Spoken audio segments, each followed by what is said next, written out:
Estonia. There is a small country sitting quietly at the edge of the Baltic Sea, tucked between the forests of northern Europe and the cold grey waters that stretch towards Scandinavia. It is not a country that announces itself loudly.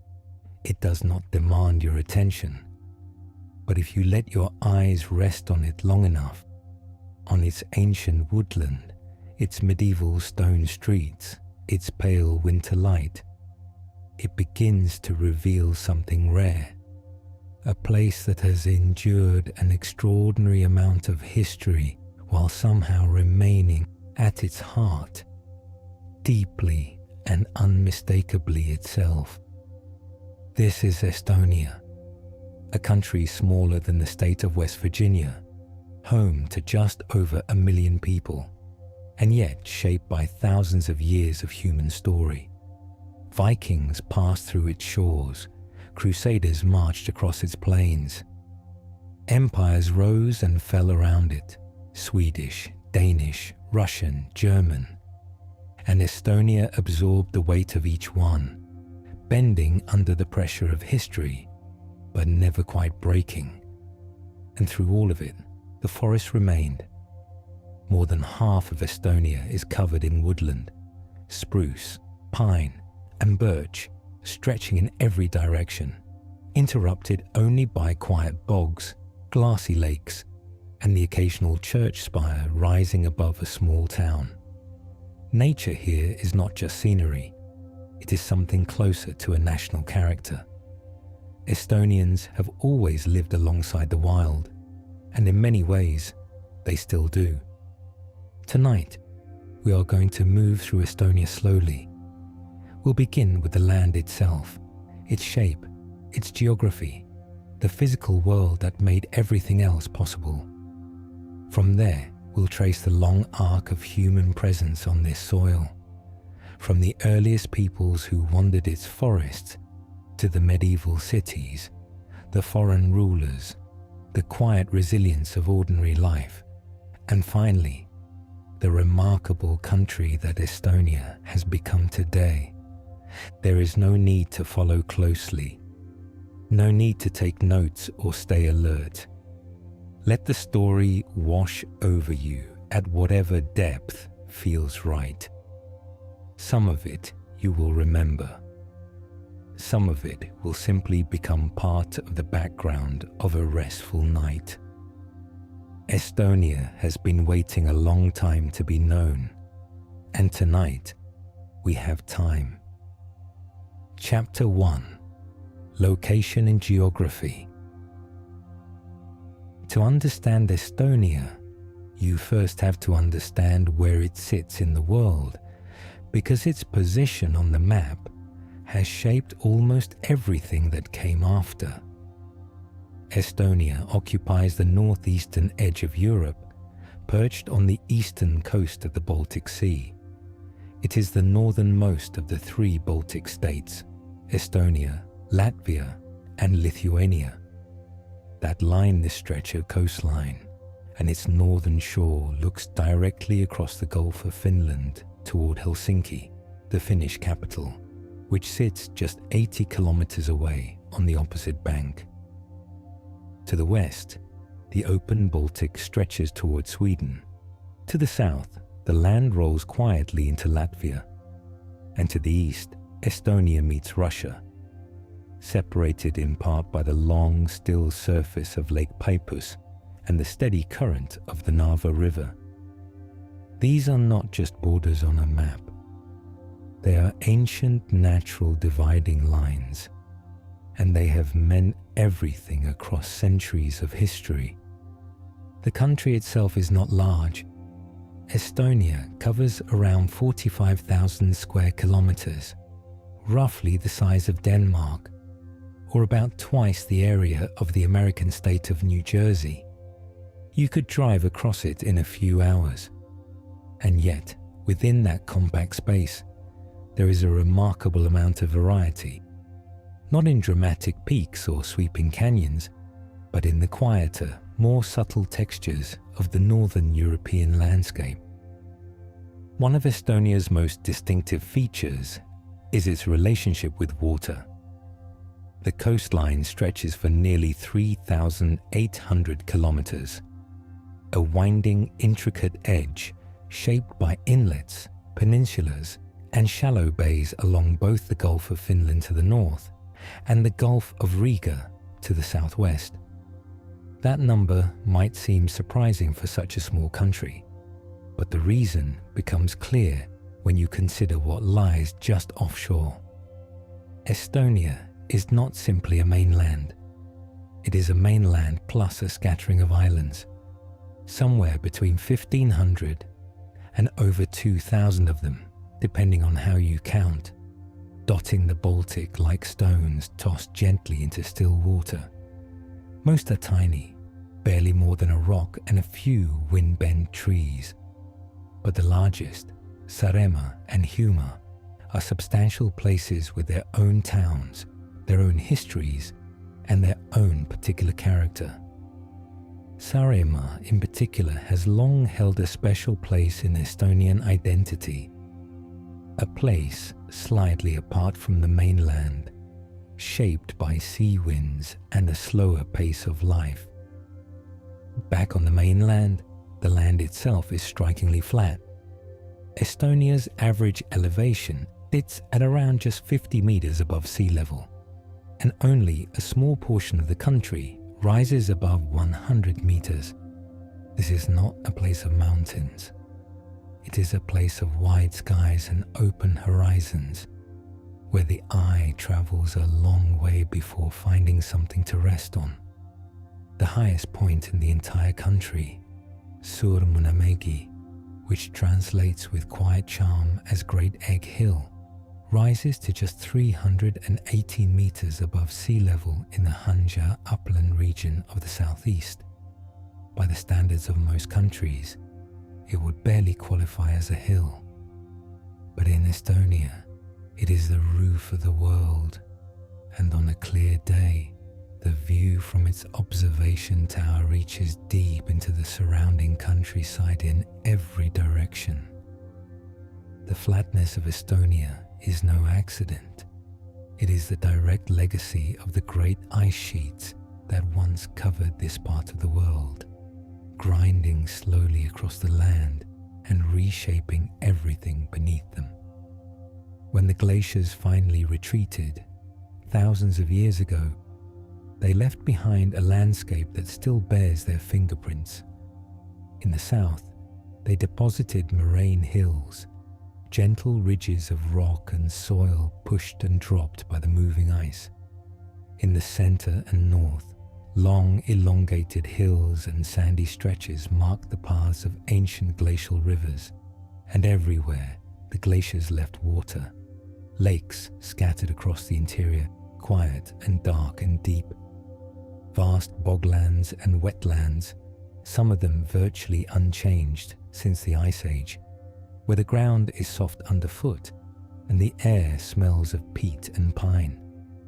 Estonia has thousands of lakes and one of the highest concentrations of bog and wetland in all of Europe.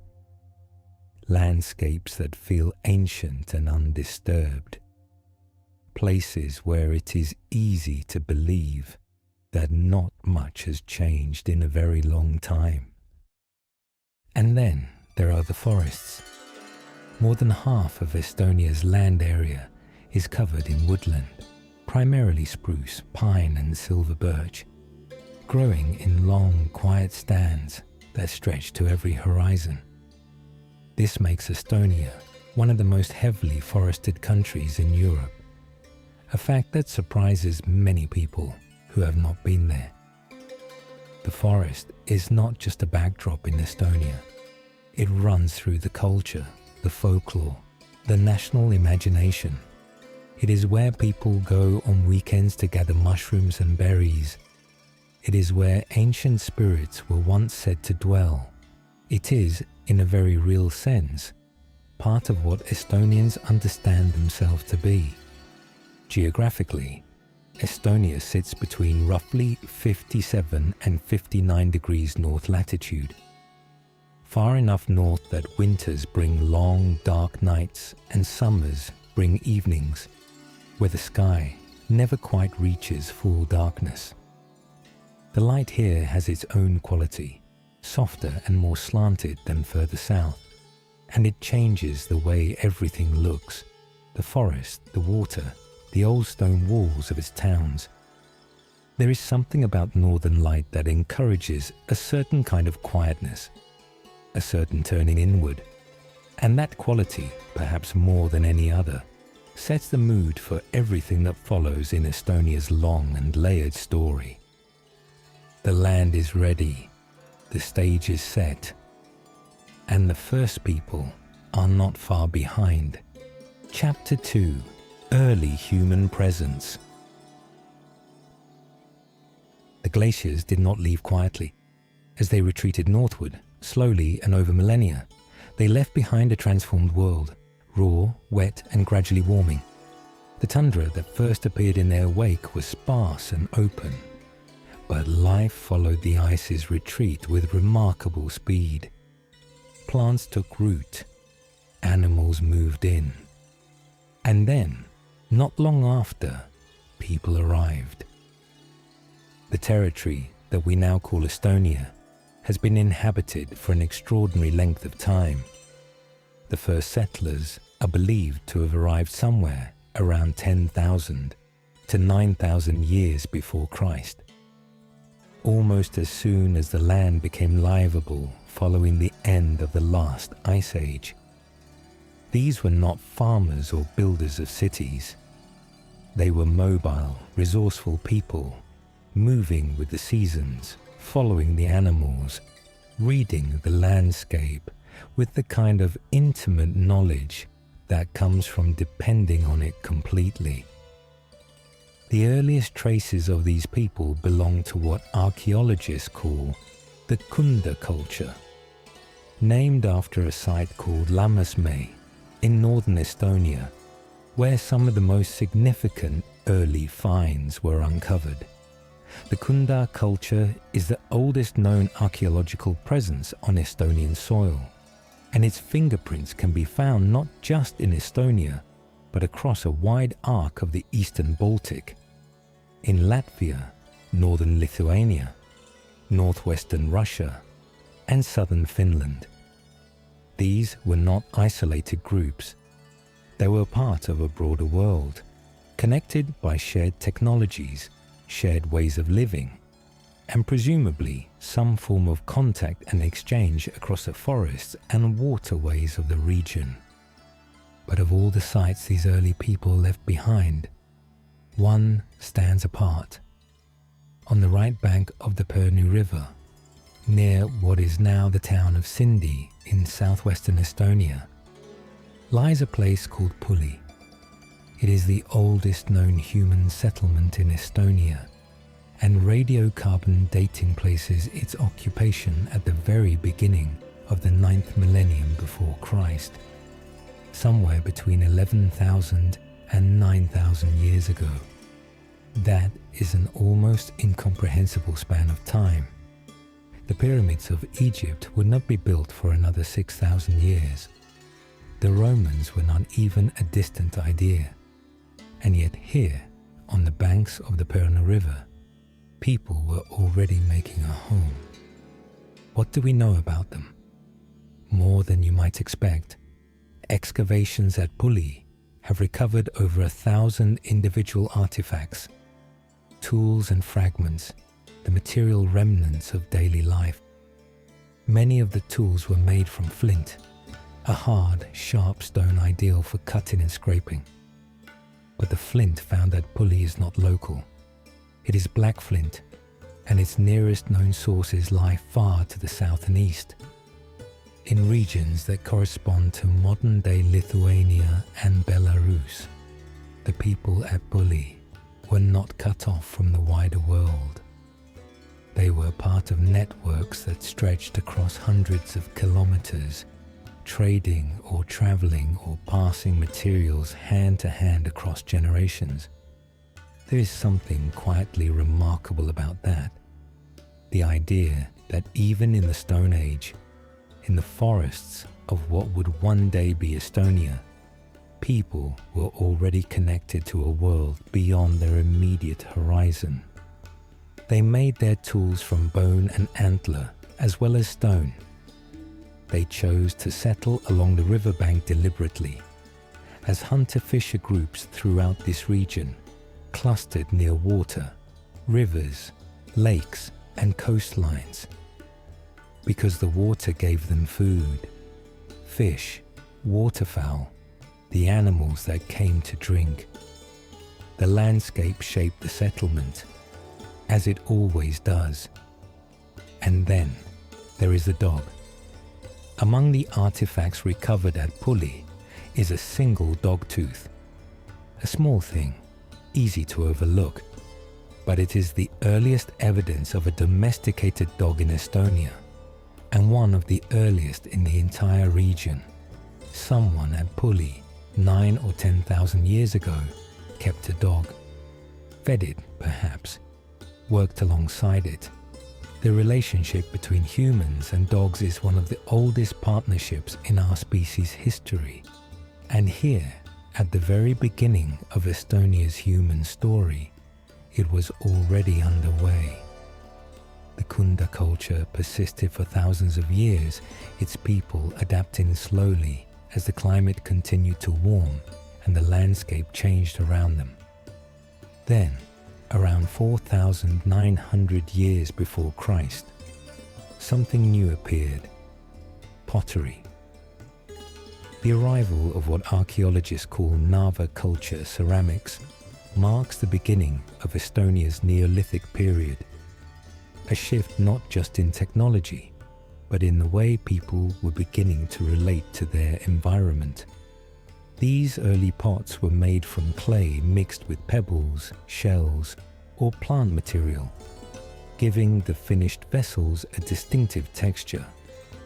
They were not fine objects, but they were a sign of change, of people beginning to store and process food in new ways, of a lifestyle becoming, however slightly, less purely mobile. More shifts followed. By the 4th millennium before Christ, the comb ceramic culture had arrived, named for the comb-like impressions pressed into the surfaces of its pottery, a style found across a vast territory stretching from Scandinavia deep into Russia. And then, around 1800 BC, the Bronze Age reached Estonia. With it came fortified settlements, places like Asva, Ridala, and Airu, where people built enclosures and walls, suggesting communities large and organized enough to need defending. Burial customs changed too, shifting towards stone-cist graves and cremation, reflecting new beliefs about death and what might come after it. Thousands of years had passed since the first footsteps at Pulli. The land had been crossed and recrossed, settled and resettled. The forests had been hunted, the rivers fished, the coastlines learned by heart. Slowly, almost invisibly, the groundwork for something more permanent was being laid. Chapter 3: Early Societies and Daily Life. There is a particular kind of knowledge that comes only from living in the same place across many generations, a knowledge of which riverbanks flood in spring and which hold firm, of where the elk come to graze in autumn, of which stretch of forest floor yields mushrooms after rain, and which slopes catch enough sun to grow something worth eating. This is the knowledge that the early peoples of Estonia were accumulating slowly and collectively across thousands of years. And it shaped not just how they survived, but how they understood themselves and their world. During the long stretch of the Neolithic, the era of the Narva and comb ceramic cultures, the people of this land lived primarily as fishers, hunters, and gatherers. The lakes, rivers, and coastlines were their larder. Deer, elk, and wild boar were hunted in the forests. Fish were taken from the water in abundance. Wild plants, berries, and roots filled out a diet that changed with the seasons, tying the rhythm of life closely to the rhythms of the natural world. Spring meant one kind of food, summer another. Autumn was for storing and preparing. Winter was for enduring. But these were not people constantly on the move. It is tempting to imagine early prehistoric communities as perpetually wandering, carrying everything they owned and never staying long in one place. The evidence from Estonia complicates that picture. Archaeological middens, the accumulated rubbish heaps of ancient settlements which tell archaeologists an enormous amount about how people lived, show repeated, long-term use of the same locations. Pottery dumps, built fishing structures, the careful layering of habitation over decades and centuries.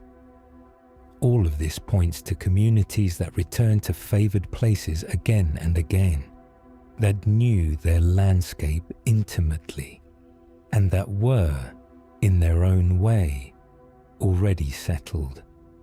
The pottery these people made is worth pausing on. Comb ceramic and Narva vessels were handmade from local clay, mixed with crushed stone or organic material to strengthen the finished pot and help it survive the heat of a fire. The surfaces were decorated, pressed with comb-like tools to create repeating patterns that ran across the clay before it dried. These were not purely functional objects. The decoration was deliberate, considered, a choice made by someone who had both the time and the inclination to make something that was not just useful, but also, in some small way, beautiful. It is one of the earliest hints we have of an aesthetic impulse in the people of this land. An early sense that the world could be marked with meaning. Social life in these communities is thought to have been relatively egalitarian. There were no kings, no aristocracies, no formal hierarchies of the kind that would come later. People lived in small bands or tribes, bound together by kinship and the practical necessities of cooperative survival. Decisions were likely made collectively. Resources were shared. The group depended on every member, and every member depended on the group. It was a way of living that had worked for thousands of years, and there was no particular reason yet to change it. Then, around 1800 BC, change came anyway. The Bronze Age reached Estonia, and with it came farming. The shift from foraging to agriculture was not a sudden revolution. It rarely is. But its effects were profound and lasting.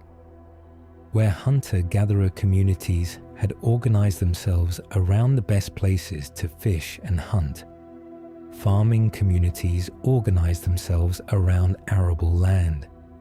The prime riverside camps and coastal settlements that had served so well for millennia began to give way to inland farmsteads, where the soil could be broken and crops could be planted. The household, a family unit with its own land, its own animals, its own store of grain, became the central unit of social life in a way it had never quite been before. The fortified settlements that appeared during this period speak to a world that was becoming more complex and, in some ways, more tense. Places like Asva and Ridala on the island of Saaremaa and Iru in the north of the mainland were not simply villages. They were defended central places, enclosed, reinforced, serving as hubs for farming, craft production, and trade. The fact that people felt the need to build walls around them suggests that there was now something worth defending: stored food, accumulated goods, a community's gathered wealth and security. Conflict, or at least the possibility of it, had entered the picture. Burial customs reflect this growing complexity. Where earlier burials had been relatively simple, the Bronze Age and the pre-Roman Iron Age brought something more elaborate. Stone-cist graves, carefully constructed chambers of flat stone slabs, began to appear, along with cremation burials and quadrangular mounds. These were not just practical arrangements for disposing of the dead. They were statements about the person being buried, about their place in the community, about beliefs regarding what death meant and what might follow it. The emergence of more elaborate burial rites is one of the clearest signs archaeologists have that social stratification was beginning, that some people, even in death, were being marked as different from others. Daily life was also becoming intertwined with ritual in new and visible ways.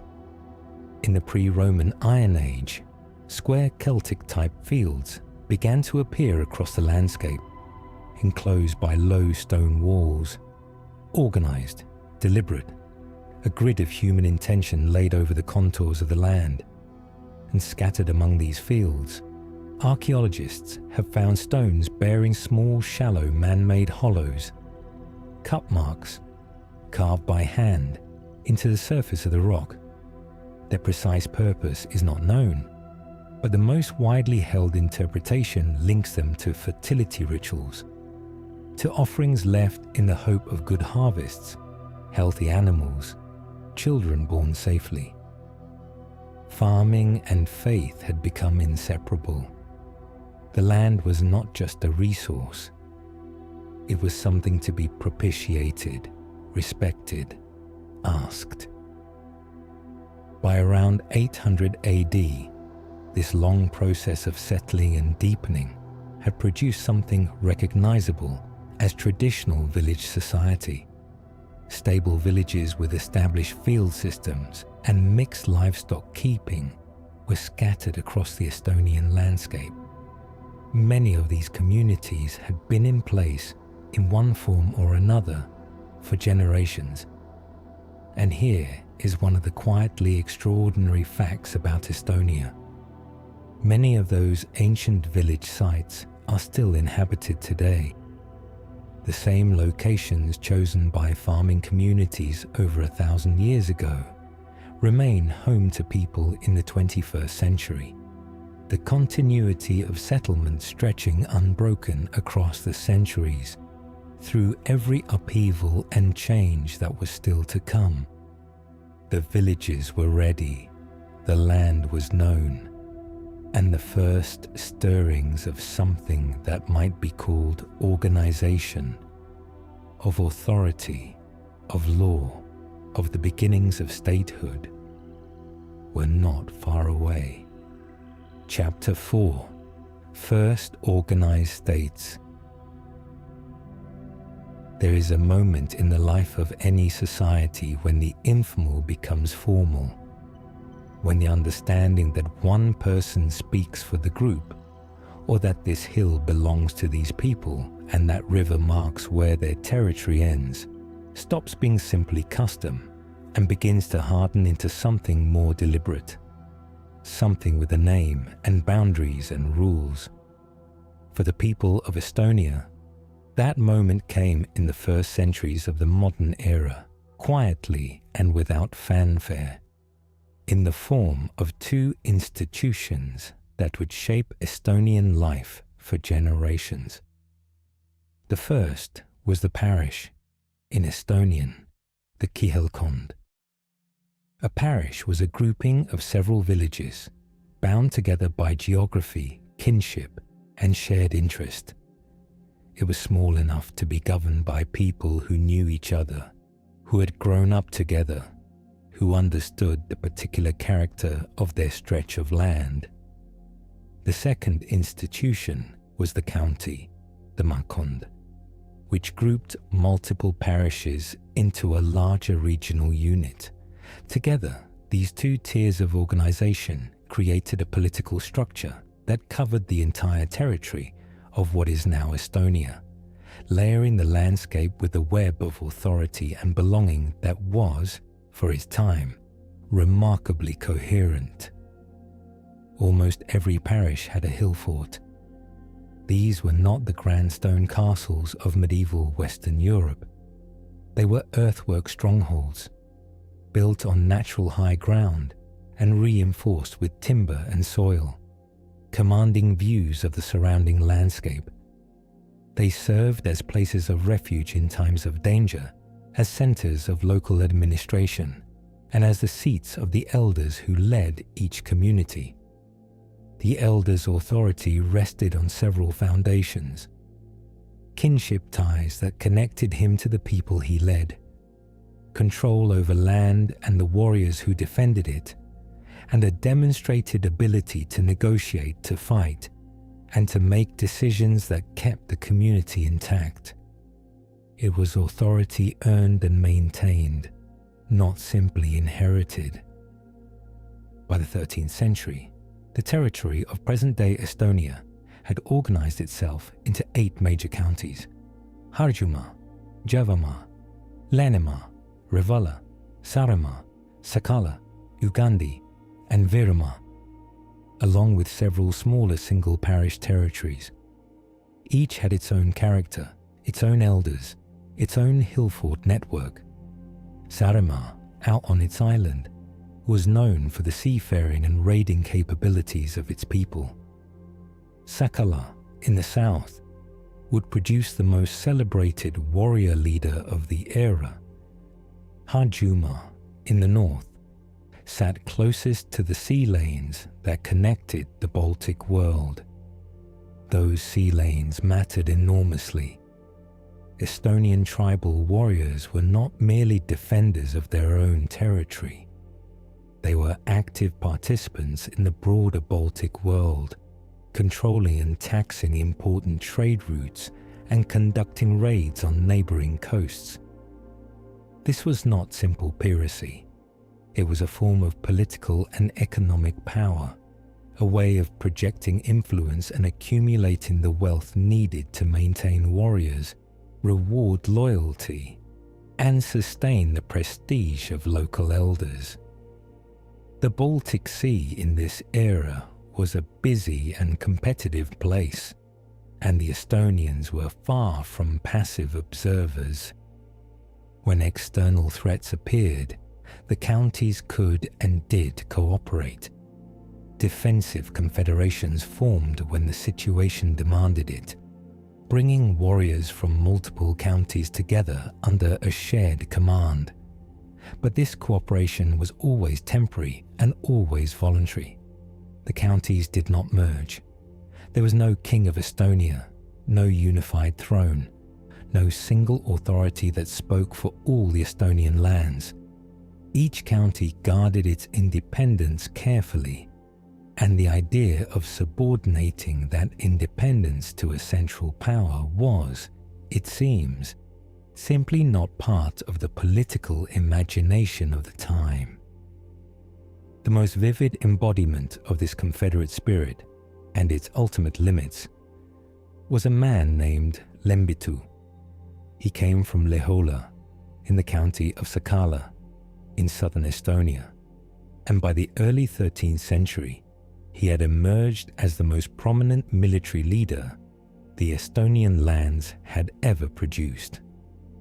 As crusading forces from Germany and Denmark began pressing into the Baltic region with increasing aggression, Lembitu worked to build the broadest coalition of Estonian resistance yet assembled, drawing warriors from multiple counties into a common cause. He was a diplomat as much as a soldier, holding together an alliance of people who had no tradition of unified command and every reason to go their own way. For a time, it worked. Estonian forces inflicted serious losses on the Crusaders and their allies, and Lembitu's name spread far enough that he appears in the chronicles of his enemies as a figure worthy of respect and fear. But in September 1217, at a battle fought on St. Matthew's Day, the coalition met a crushing defeat. Lembitu was killed, the alliance fractured, and without a unified political structure to sustain the resistance, without a kingdom, a throne, a succession, there was nothing to hold the defense together. The Crusaders came on. By the early decades of the 13th century, the Northern Crusades had swept across the Estonian lands, and the old tribal state system was effectively finished. Danish forces took the northern territories, establishing control over what is now the region around Tallinn and the northern coast. German crusaders and church principalities carved up the south and east, reorganizing the former Estonian counties into feudal territories governed by the Livonian branch of the Teutonic Order and by bishops answerable to Rome. The hillforts fell or were abandoned. The elders lost their authority or bent it into new shapes to survive under the new order. The parish and the county, those two quiet institutions that had organized Estonian life for centuries, did not entirely disappear, but the world they had governed was gone. A new world, with different masters and different rules, had taken its place. The Estonian people remained. They would adapt, as they always had. But the terms of life had changed fundamentally, and the centuries ahead would be shaped not by local elders on their hill forts, but by foreign powers with very different ideas about how this land should be ordered. Chapter 5: Gradual Changes Over Time. History rarely moves in sharp, clean breaks. The changes that matter most, the ones that truly reshape how people live and who they understand themselves to be, tend to arrive slowly, accumulating over generations until one day the world looks entirely different from how it once did, and no one can point to the exact moment it changed. Estonia's transformation across the first millennium AD was exactly that kind of change. Quiet, incremental, and in the end, profound. It began at the village level. In the first centuries of the Common Era, the scattered farming communities of Estonia were beginning to organize themselves into something more coherent. Villages that shared a river valley or a stretch of forest found it practical to cooperate, to share the labor of defense, to resolve disputes through common custom, to recognize some among them as having the authority to speak for the group. From these practical arrangements, the parish emerged. The Kihelkond, a cluster of villages bound together into a single recognizable community, became the basic unit of political life, and it would remain so for centuries. Each parish, almost without exception, had its hill fort. In the earliest period, these were simple things, high ground, natural or improved, where people and livestock could shelter when danger came. But over time, as the communities around them grew more settled and more prosperous, the forts grew too. They were reinforced, expanded, made more permanent. The elders who controlled them accumulated not just military authority, but something broader, the kind of social weight that comes from being the person others turn to when decisions need making. Power was consolidating slowly and without fanfare around these high places in the landscape. The numbers tell part of the story. By the second half of the first millennium, archaeologists have identified at least 41 known fortifications across Estonian territory. most of them in active use during the pre-Viking and Viking ages. That is not a landscape of isolated, unconnected communities. That is a landscape of organized territorial polities, places that knew their boundaries and had invested real effort in defending them.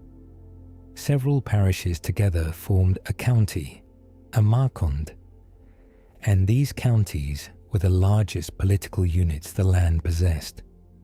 In their earliest form, they were loose, tribal in character, defined more by shared identity and custom than by any formal structure. But across the centuries of the first millennium, they hardened into something more durable. A county by the Viking Age could coordinate defense across a wide area, conduct diplomacy with neighboring groups, and maintain enough internal coherence to be recognizable as a political entity across generations. They were not kingdoms, but they were something. And that something was becoming more substantial with each passing century. Beneath all of this political evolution, the economic and social foundations of Estonian life were shifting in ways that made the political changes both possible and necessary. The long transition from foraging to farming, which had begun with the Bronze Age, reached its completion during the migration period and the centuries that followed. By roughly 450 to 800 AD, agriculture was no longer a new or uncertain way of life. It was simply how things were done. Fields were permanent features of the landscape. Livestock was central to household wealth. The rhythms of planting and harvest set the tempo of the year for nearly everyone. And farming, as it always does, produced inequality. Land that could be cultivated had value, and value could be accumulated. Families with more land, more livestock, more stored grain were families with more influence. The archaeological record from this period, in burial goods, in settlement sizes, in the distribution of fine metalwork, reflects a society becoming meaningfully stratified. Some people were buried with swords, others were not. The gap between them was widening, and the social structures that would define medieval Estonia were already taking shape. The outside world was pulling Estonia into its orbit at the same time. Roman writers of the 1st and 2nd centuries AD recorded the existence of peoples along the eastern Baltic coast.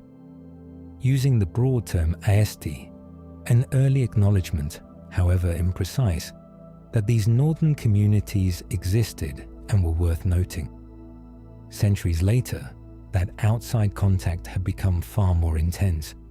By the Viking Age, Estonia was not a peripheral backwater watching the wider world from a distance.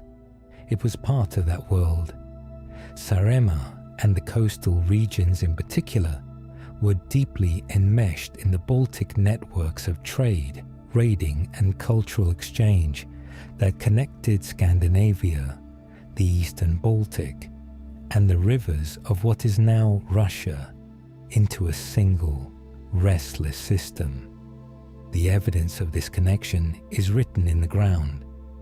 From the 7th century onward, the weapons found in Estonian graves begin to look increasingly Scandinavian. Sword types, spear forms, decorative styles that mirror closely what was being produced across the water in Sweden. This was not simply imitation, it was participation.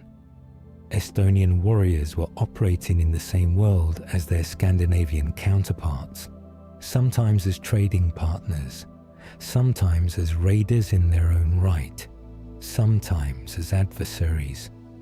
The sea was not a barrier between Estonia and Scandinavia. It was a road. Running through all of this was iron. The boglands of Estonia held deposits of bog iron, the reddish, spongy iron oxide that forms naturally in waterlogged ground. and Estonian smiths had learned to work it well. By the Viking Age, iron production had become one of the most important economic activities in the region.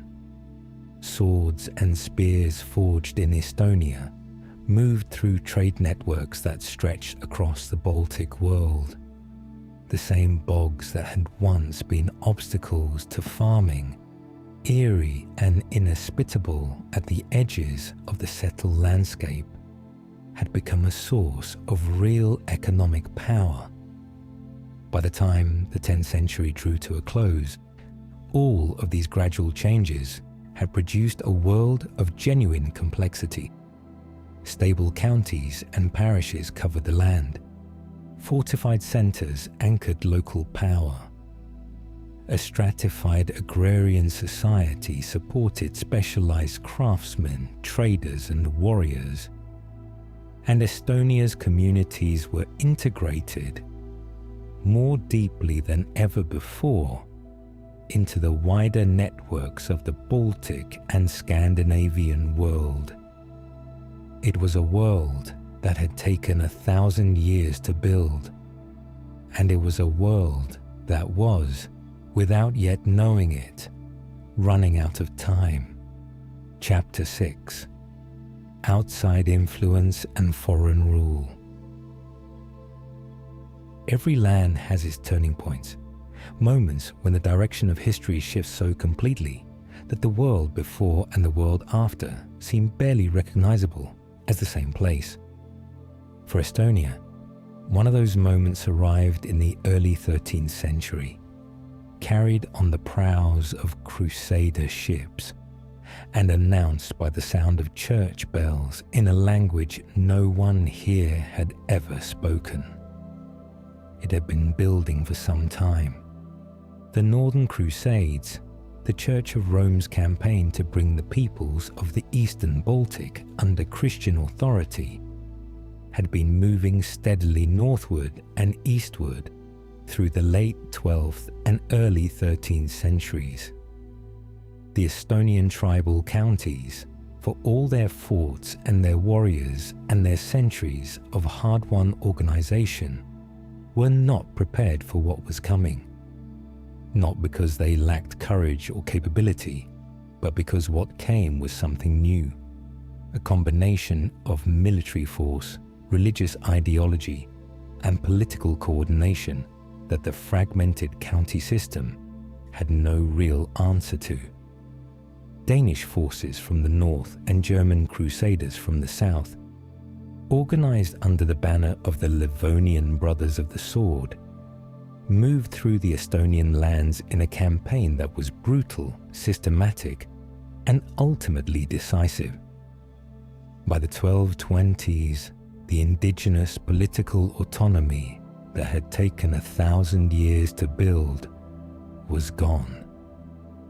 What replaced it was a divided landscape of foreign lordship. The north of the country became the Danish Duchy of Estonia, a possession of the Danish crown, administered from the coastal stronghold that would eventually grow into the city of Tallinn. The centre and south fell under the control of the Livonian branch of the Teutonic Order, that military religious brotherhood whose reach extended across much of the eastern Baltic, along with a collection of church principalities carved out by bishops who arrived in the Crusaders' wake. The land had been parcelled out among foreign powers, and the people who lived on it had become subjects rather than participants in their own governance. This arrangement held for over a century, until the strains within it began to show. In 1343, Estonian peasants rose in a massive uprising against their German and Danish overlords, an event known as St. George's Night, one of the largest revolts in medieval Baltic history. The uprising was suppressed with considerable violence, but it rattled the Danish position severely. 3 years later, in 1346, the Danish king made a decision that would define Estonian history for generations. He sold his Estonian possessions to the Teutonic Order. With that transaction, almost all of Estonia came under the umbrella of German-dominated Livonia and the Baltic German nobility, a small, tight-knit elite of German-speaking landowners, consolidated a grip on the land and its people that would prove extraordinarily durable. The 16th century brought new upheaval. The Livonian War, a prolonged and destructive conflict that drew in Russia, Poland, Lithuania, Sweden, and Denmark, tore through the region and shattered the Livonian order that had governed Estonia for so long. In 1561, as the old structures collapsed, the northern part of Estonia accepted Swedish overlordship, while the south came under the control of the Polish-Lithuanian Commonwealth. The country was divided again, ruled by different foreign powers simultaneously, its people subject to the decisions of courts and councils in Stockholm, Vilnius, and Warsaw. Sweden's position strengthened over the following decades.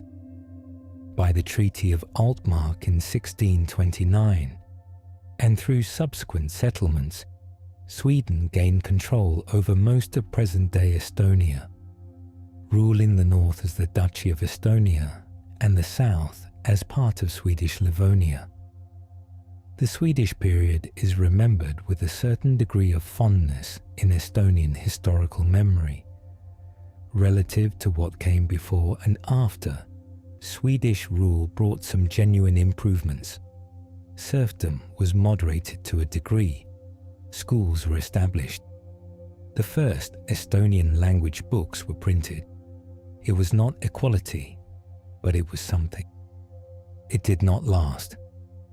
The Great Northern War, that vast grinding conflict between Sweden and a coalition led by Russia's Peter the Great, reached its conclusion in 1721 with the Treaty of Nystad, and with it, Estonia passed into the Russian Empire. Peter had his window to the west, his access to the Baltic, and Estonia would remain under Russian imperial sovereignty for nearly 2 centuries. But sovereignty and everyday reality were different things. The Baltic German nobility, those descendants of the Crusader-era elite who had owned the land and run the administration for generations, retained enormous local power under Russian rule. For the Estonian peasant, the practical reality of daily life was shaped not by the distant Tsar, but by the German-speaking landlord whose estate you worked, whose permission you needed, whose language was the language of law and authority. 7 centuries of foreign rule had passed, and then the Russian Empire began to fracture. The upheavals of the First World War and the Russian Revolution of 1917 created a window, brief, uncertain, but real. Estonia declared independence on the 24th of February 1918, and after a war of independence against both German and Soviet Russian forces, that independence was recognized by the international community. For the first time in 700 years, Estonia was its own country, governed by its own people, in its own language. It lasted 22 years. The Molotov-Ribbentrop Pact of 1939, that infamous secret agreement between Nazi Germany and the Soviet Union dividing Eastern Europe into spheres of influence, placed Estonia in the Soviet sphere.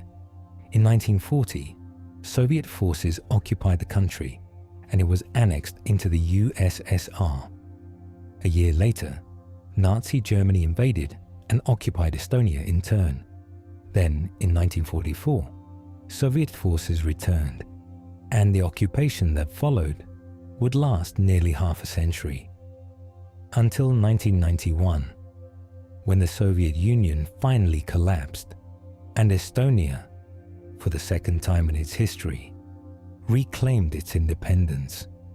Nearly 7 centuries of foreign domination, interrupted by a single generation of freedom in the middle. It is a history that would have broken many peoples. Estonia survived it. And as we will see, the way ordinary Estonians lived through all of it, quietly, stubbornly, holding onto language and song and a sense of who they were, is perhaps the most remarkable part of the story. Chapter 7: Ordinary Life Under Foreign Rule. History, when told from a distance, tends to focus on the powerful, the kings and crusaders, the treaties and wars, the decisions made in great halls by people whose names were written down.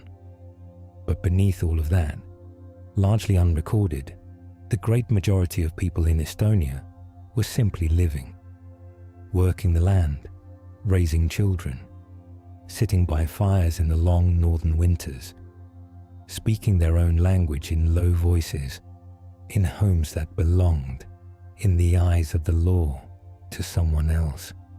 For most of the 7 centuries of foreign rule, the life of an ordinary Estonian was the life of a peasant bound to a rural manor. The manorial system that the German Crusader nobility established in the 13th century became the defining structure of everyday existence for generations, so durable, so deeply embedded in the organization of land and labor and authority, that it persisted in various forms well into the 19th century. The manor lord owned the land, the peasants worked it. In exchange for the right to farm a plot and shelter their families, peasants owed their lord a portion of everything: labor, crops, animals, fees for marriages, fees for deaths, fees for the simple act of existing on land that was not theirs. The labor obligation was called corvée, and it was the rhythm around which peasant life was organized. Days were structured around field work, ploughing and planting in spring, tending through summer, harvesting in autumn, threshing and preparing through the early winter. Livestock needed care in every season. The work was relentless, and it belonged first to the manor before it belonged to the family. Dawn to dusk, across the short, bright summers and the long, grinding winters, Estonian peasants labored in fields they would never own for lords whose language they did not speak. Serfdom made this arrangement legally binding in the most intimate ways. A peasant could not leave the estate without permission, could not marry without the manor lord's approval. In some periods and places, could not choose a different occupation, could not send a child to learn a trade, could not make any significant decision about the direction of their own life without the consent of the man who owned the ground beneath their feet. It was a system designed to keep people in place, geographically, socially, permanently. And yet, within the tight constraints of this world, life was not without texture or community. Village life was deeply communal in ways that provided real support and meaning. Families lived in simple wooden farmsteads, long, low buildings where people and sometimes animals shared warmth through the coldest months. Neighbors pooled their labor for the tasks that required many hands. The ploughing of heavy ground, the bringing in of the harvest before the rains came. Village councils settled local disputes and maintained the social fabric that the manor lord had neither the time nor the interest to manage. Kinship networks stretched across communities, providing the web of obligation and support that made survival possible in hard years. In the towns, Tallinn on the northern coast, Tartu in the south, the handful of smaller trading centres, a different but equally stratified world operated. The towns were German.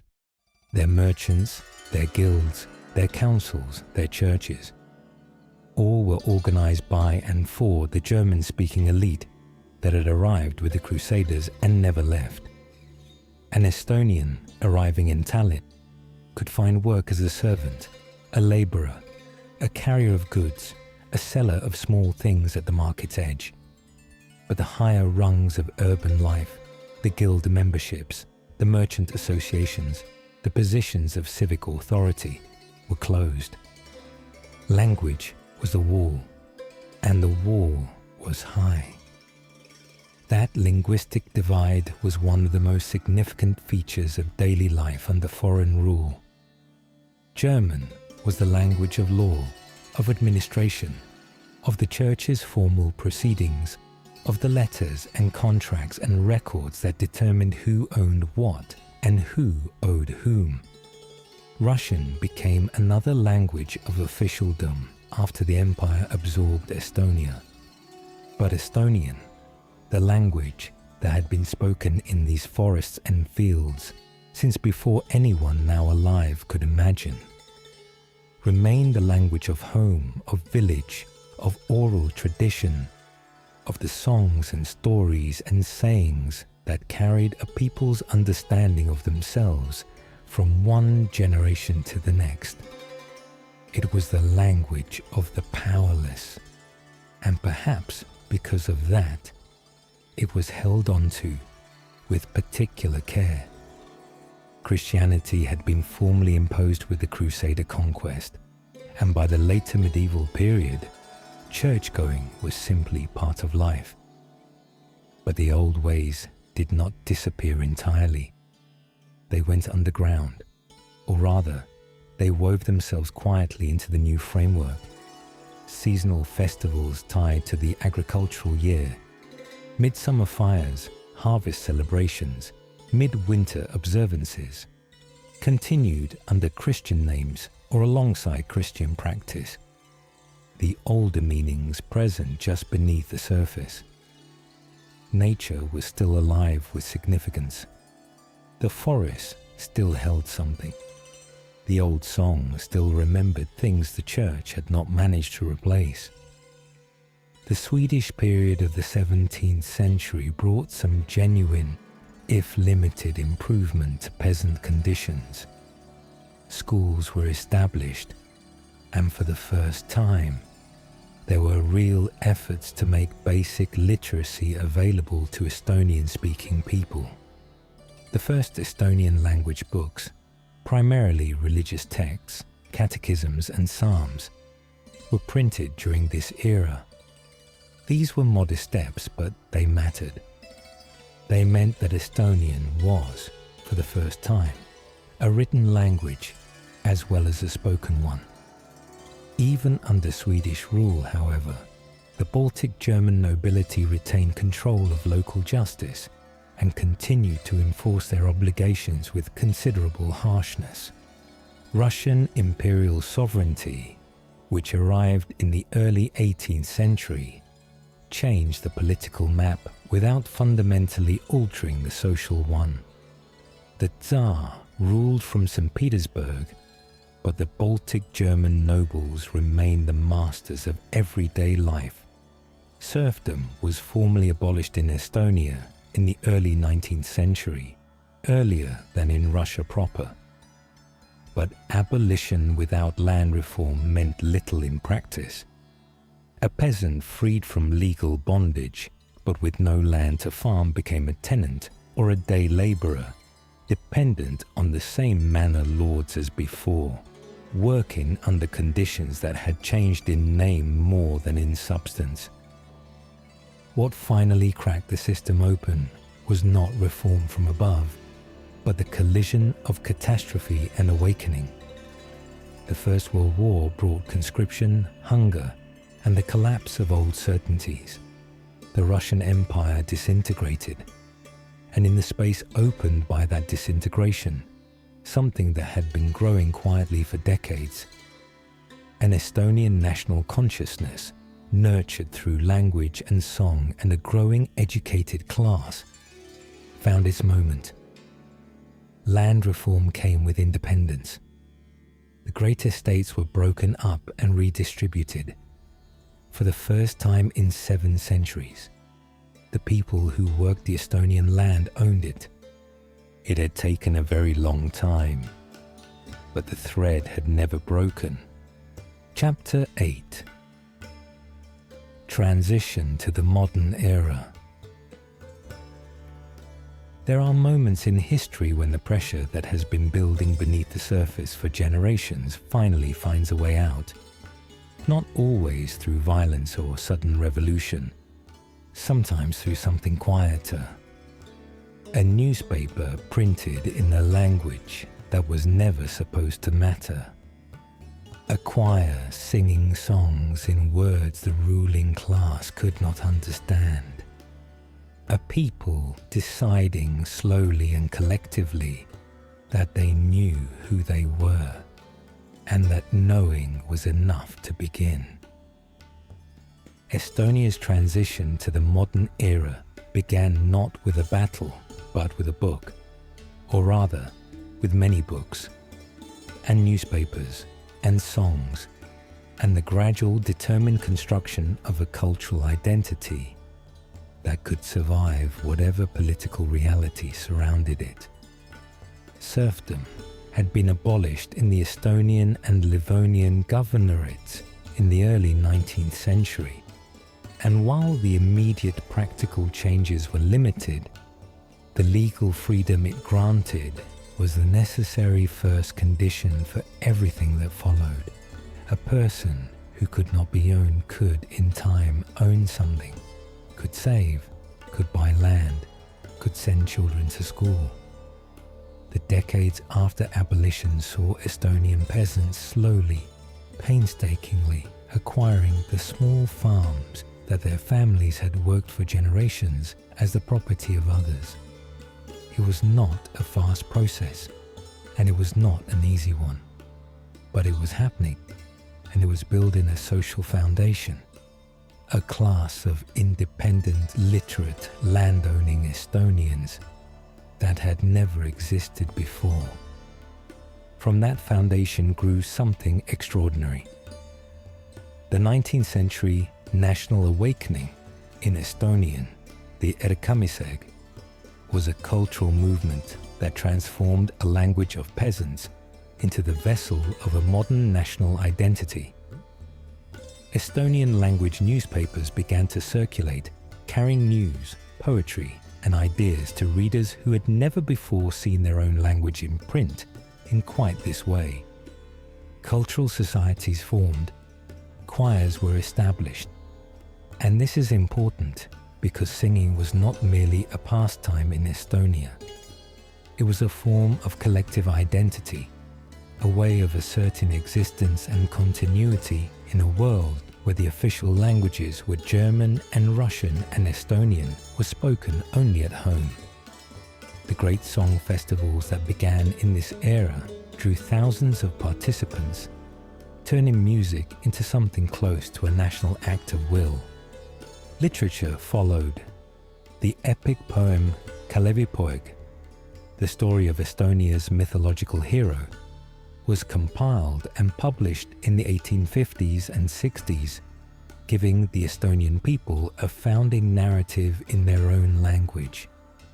A story that said, "We have always been here, and we have our own heroes, and our history belongs to us." At the same time, the physical landscape of Estonia was being transformed by industrialization. Railways reached across the country, connecting Tallinn to St. Petersburg and opening markets that had been previously unreachable. Textile mills appeared. Factories rose along the rivers.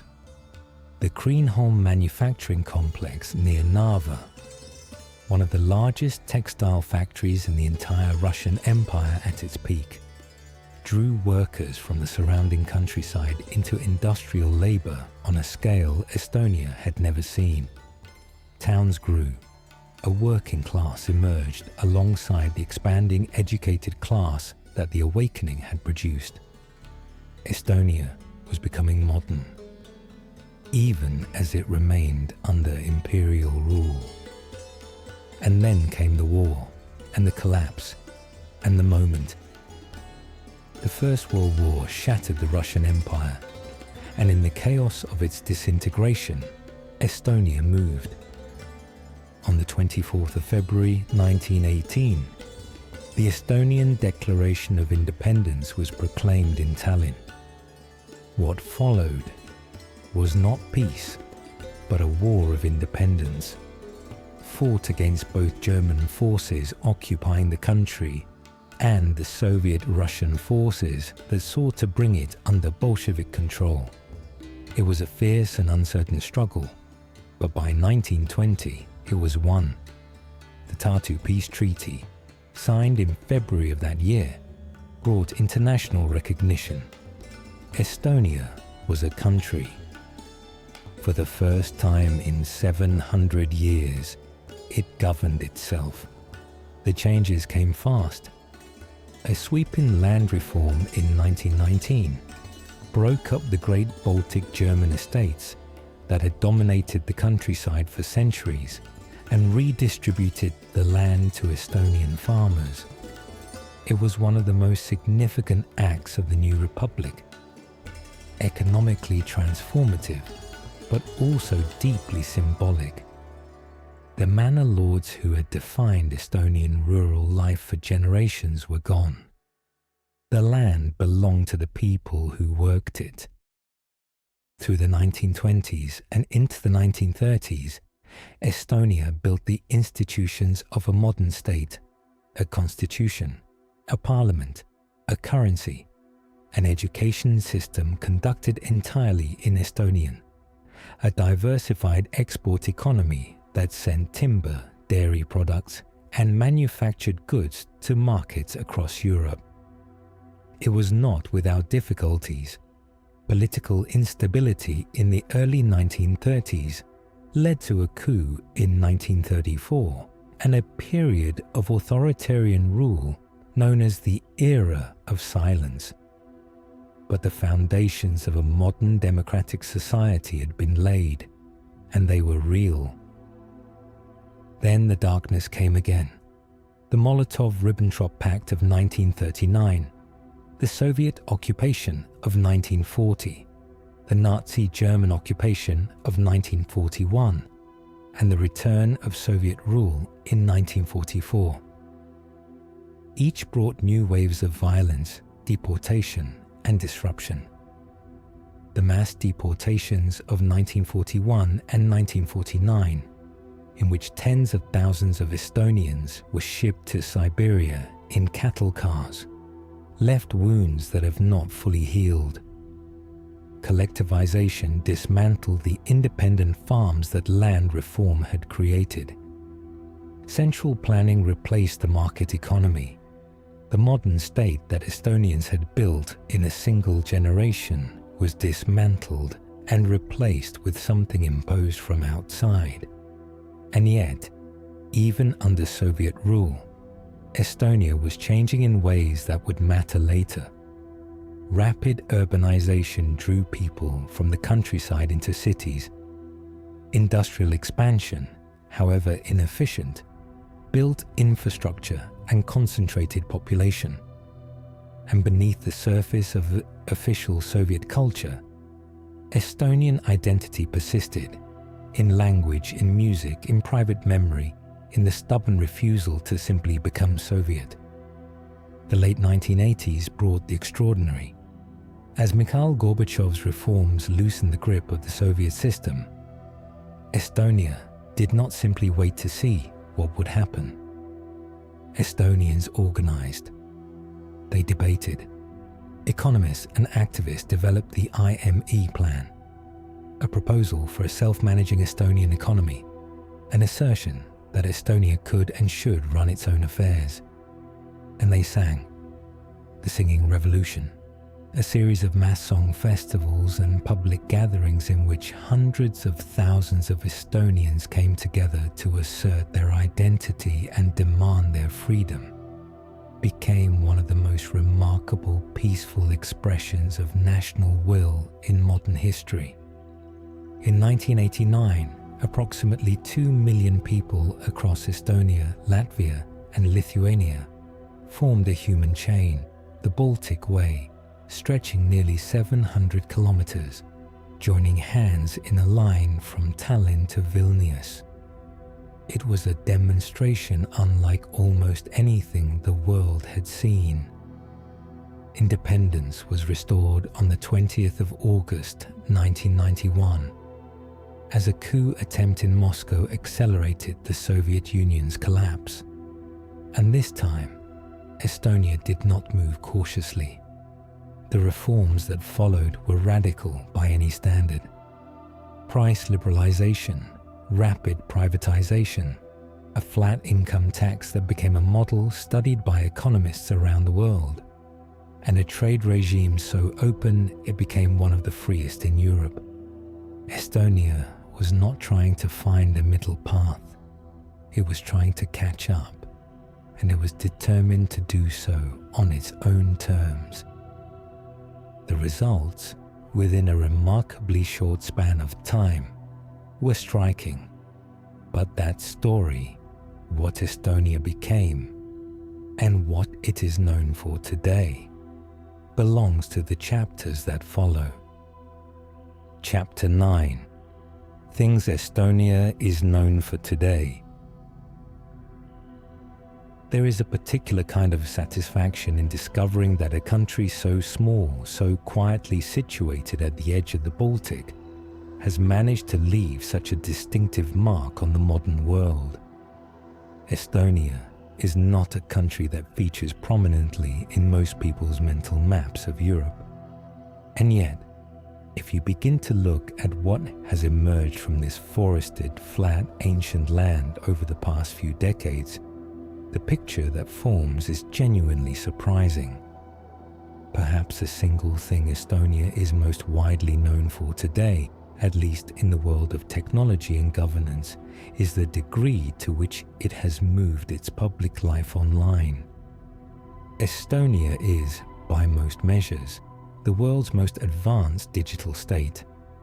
The services that citizens in other countries queue for, fill out forms for, and wait weeks to receive, tax declarations, medical records, business registrations, voting, are handled in Estonia through a seamless, secure digital infrastructure that has been built up steadily since the mid-1990s. Estonian citizens can file their taxes online in minutes. They can access their complete medical history from any device.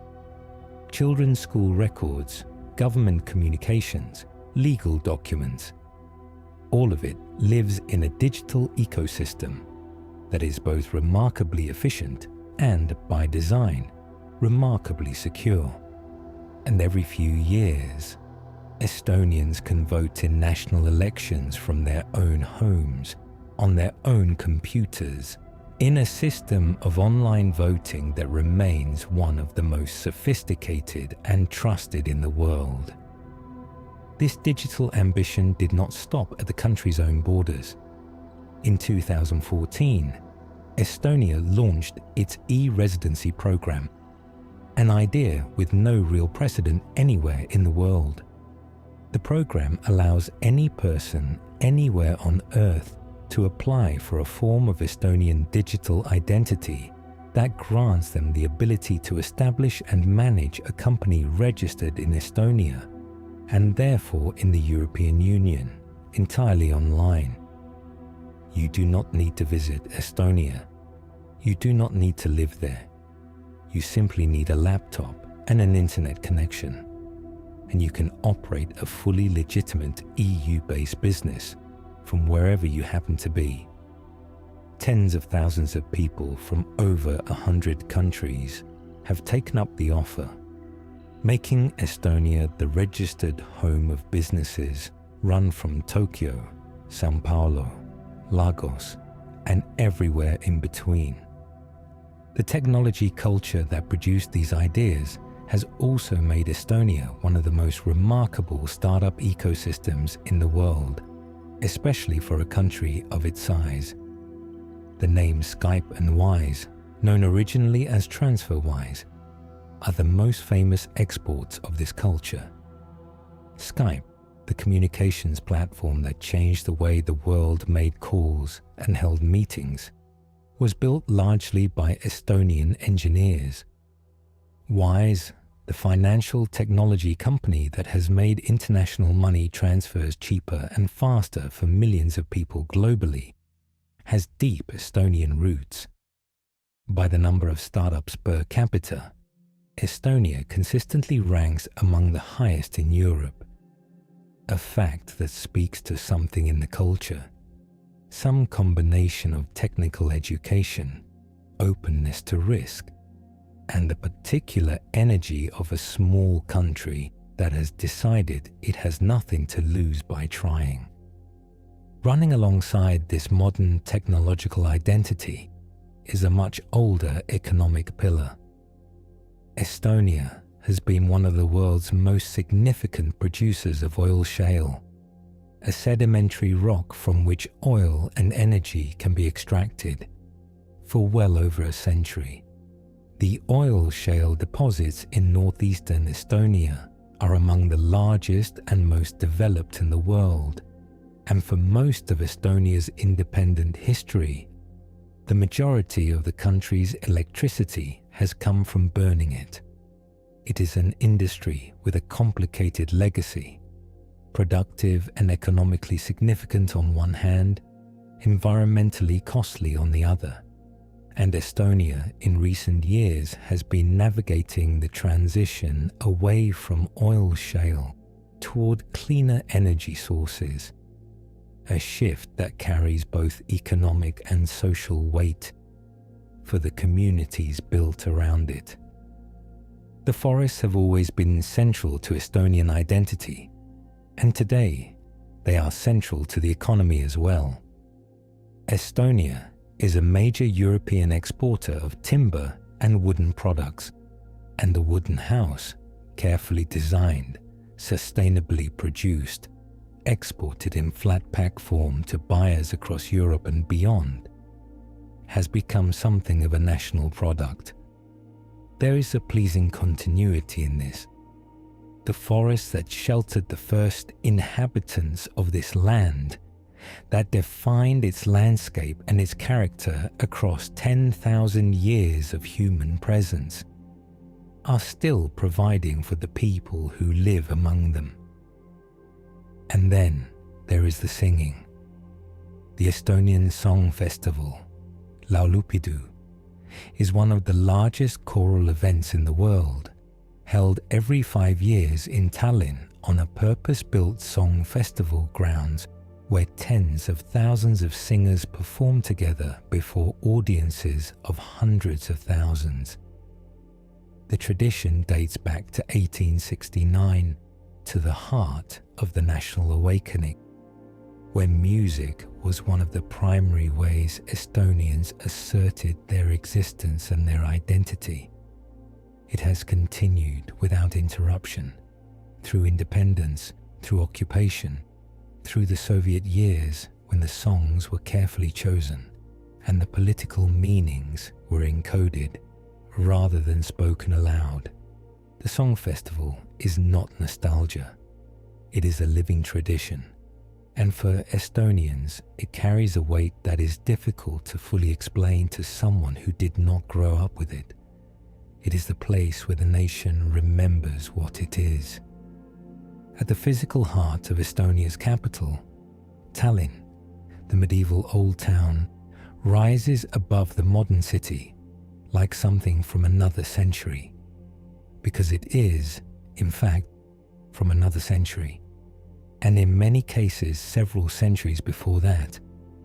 The walled old city, with its towers and guild houses, its cobbled streets and merchant halls, is one of the best preserved Hanseatic old towns in all of Northern Europe, and it has been designated a UNESCO World Heritage Site in recognition of that fact. Walking its streets on a quiet morning before the tourists arrive, it is possible to feel genuinely transported, to sense the weight of the medieval world that once operated in these buildings, when Tallinn was a major trading hub of the Baltic, and its German merchants were among the wealthiest in the region. Beyond the cities, Estonia's natural landscape is itself a draw that increasing numbers of visitors are discovering. The bogs, those ancient otherworldly wetlands that cover so much of the country, have become destinations for ecotourism, places where wooden boardwalks lead out over the moss and still dark water, where the silence is almost complete, and where the landscape looks much as it did before any human being ever arrived to change it. The islands, the national parks, the forests of silver birch and dark spruce, all of it adds up to a natural environment that feels, in the best possible way, undisturbed. Underlying all of this is an economic and institutional philosophy that has made Estonia something of a case study for economists and policymakers around the world. The flat income tax introduced after independence, a single rate applied equally regardless of earnings, was, at the time, a radical experiment. It became a model copied by a number of other countries. Trade policy was opened as completely as any countries in Europe. Business registration was made simple, fast, and transparent. The result has been an economy that punches significantly above its weight for a country of its size, and a reputation for openness and efficiency that draws investment and talent from well beyond its borders. Estonia is a small country. It has always been a small country. But what it has chosen to do with its smallness, the agility, the ambition, the willingness to try things that larger, heavier nations cannot easily attempt, has made it one of the more quietly remarkable places on the contemporary map. Chapter 10: Estonia Today. To arrive in Estonia today is to encounter a country that carries its history lightly, not because it has forgotten it, but because it has made a deliberate choice about what to carry forward and what to leave behind. The weight of 7 centuries of foreign rule, the trauma of occupation and deportation, the long, slow climb toward a modernity that other European nations reached generations earlier. All of it is present if you know where to look. But what announces itself most immediately is not the past. It is the present, and the present is quietly impressive. Estonia in 2026 is home to roughly 1.3 million people, one of the smallest populations of any country in the European Union, smaller than the city of Stockholm, smaller than many individual boroughs of London or New York. And yet, in terms of what those 1.3 million people have built and how they have organized their collective life, the country operates with a confidence and a competence that has little to do with size. The capital, Tallinn, is the country's undisputed center of gravity. More than 2/3 of the population lives in urban areas, and Tallinn and its surrounding region alone generate over half of Estonia's entire economic output. It is a city of striking contrasts. The medieval spires and limestone walls of the old town, rising above a modern city of glass office buildings, startup incubators, and design studios, all connected by one of the most reliable digital infrastructures in Europe.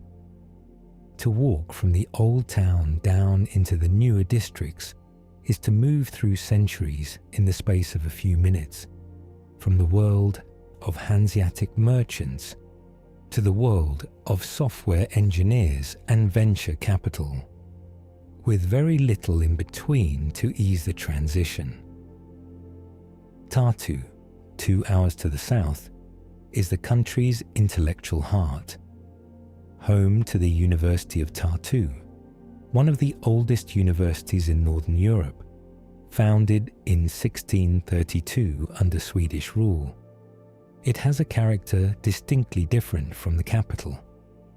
Smaller, quieter, more academic in its atmosphere, Tartu is where Estonian intellectual life has traditionally been centered, where the national awakening found some of its most important voices, and where the country's research and educational institutions continue to anchor a disproportionate amount of national cultural life.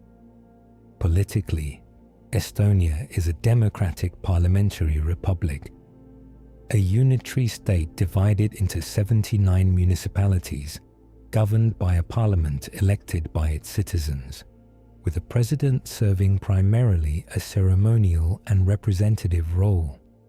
By the measures that political scientists and international organizations use to assess these things, Estonia performs exceptionally well.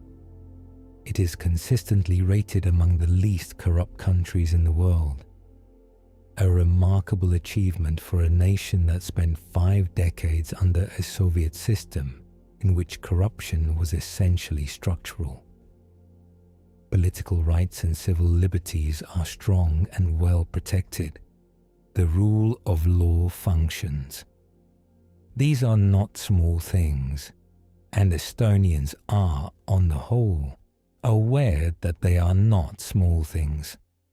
The official language is Estonian, that ancient Finnic tongue, closely related to Finnish, utterly distinct from the Germanic and Slavic languages that surround it, which survived 7 centuries of foreign rule through sheer tenacity and the determination of ordinary people to keep speaking it at home. Ethnic Estonians make up roughly 2/3 of the population. Russians constitute the largest minority, concentrated particularly in the northeastern industrial cities and in certain districts of Tallinn, a legacy of Soviet-era migration policies that brought large numbers of workers from across the USSR into the country. The relationship between the Estonian-speaking majority and the Russian-speaking minority is one of the more complex dimensions of contemporary Estonian social life, shaped by history and periodically tested by the geopolitical pressures that Estonia's eastern border continues to generate. That border, the one that runs along the Narva River and the eastern shore of Lake Peipus, the same border that has defined Estonia's eastern edge since the beginning, is today one of the most geopolitically significant frontiers in Europe. Estonia joined both the European Union and NATO in 2004, adopted the euro in 2011, and has been part of the Schengen area since 2007. These memberships are not simply bureaucratic affiliations. They represent for Estonia the completion of a journey, the full return to the European community of nations from which decades of Soviet occupation had separated it. NATO membership in particular carries a significance that is not abstract.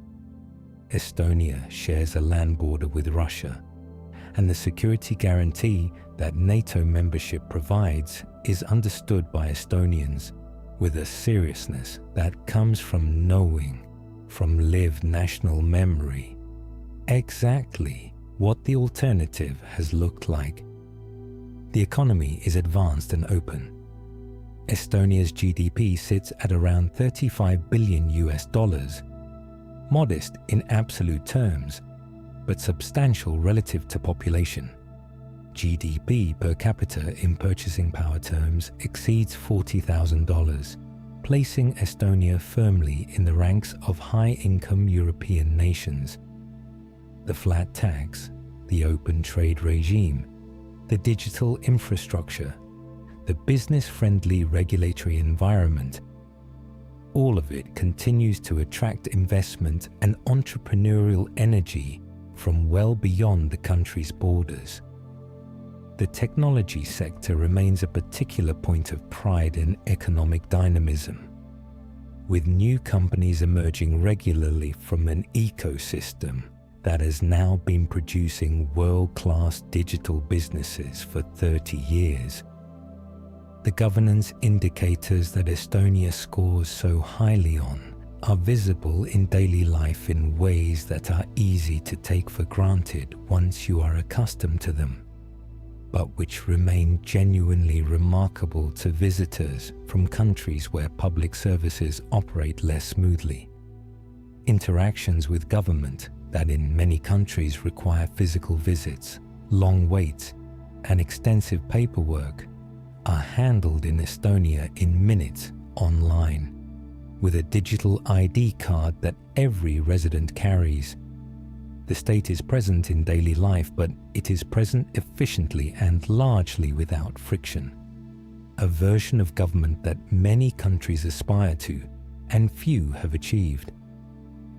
Tallinn itself scores very well on safety assessments, consistently rated as a low-threat environment for crime, a livable and walkable city where the quality of daily life is high by any European standard. It is a city that has learned over the past 3 decades to be comfortable with itself, proud of its medieval heritage without being museum-like, ambitious in its technology sector without losing the particular quietness that this northern landscape seems to encourage. Outside the cities, the Estonia that has existed for millennia continues. The forests spread to every horizon. The bogs lie still and ancient beneath wide skies. The islands sit in the grey-green Baltic, unhurried. The villages that trace their origins back 1,000 years and more carry on with the rhythms of a northern rural life that changes slowly and deliberately. Somewhere in those villages, in the early mornings before the rest of the world is awake, the light falls through birch trees in a way that has not changed since the first people arrived here 10,000 years ago, following the retreating ice into a new and open world. Estonia is small. Estonia is quiet. Estonia is in many ways easy to overlook, but it has earned through everything it has endured and everything it has built the right to be known. And those who look closely tend not to forget what they find. Closing the end of a journey. We began with the land, with the retreating ice and the raw, cold world it left behind, with the first footsteps on the bank of the Pärnu River, pressed into ground that had never been walked on before, with the birch forest growing back slowly into a landscape still learning what it was. That was 10,000 years ago, and in the long view of history, it was not so very long. The land remembers. The bogs still hold the same water. The same winds come off the Baltic in autumn, carrying the smell of the sea inland through the trees. What happened in between those first footsteps and the Estonia of today is a story that contains almost everything human history has to offer. People learning to live in a new place.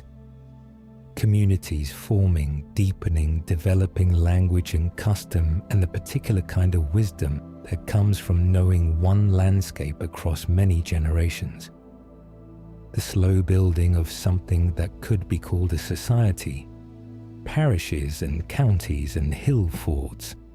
iron and trade and the long reach of Viking Age network stretching across the cold northern sea. And then the Crusaders came, and the world changed. 7 centuries of foreign rule followed. Danish, German, Swedish, Russian, Soviet, German again, Soviet again. Each layer pressing down on the one before it, each new power arriving with its own language and its own idea of what this land and its people were for. It is a history that could have extinguished a smaller sense of self. It very nearly did, more than once. But the language survived. The songs survived. The stories told in farmhouses through long winter nights survived.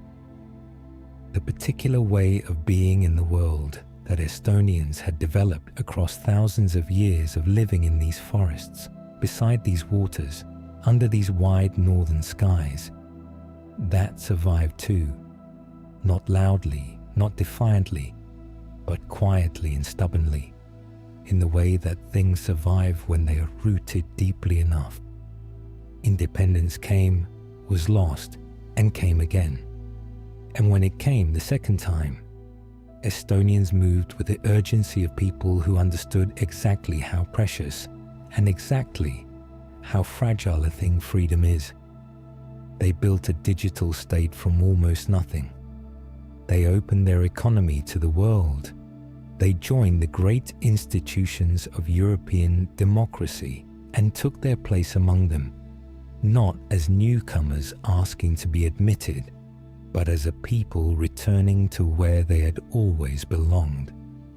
Tonight you have traveled the full length of Estonia's story, from the Stone Age settlement at Pulli to the glass and granite of modern Tallinn, from the first clay pots decorated with comb-like patterns to the digital infrastructure that has made this small country a model for the world.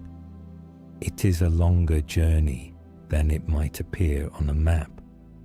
It covers more ground than the 45,000 square kilometers of Estonian territory would suggest.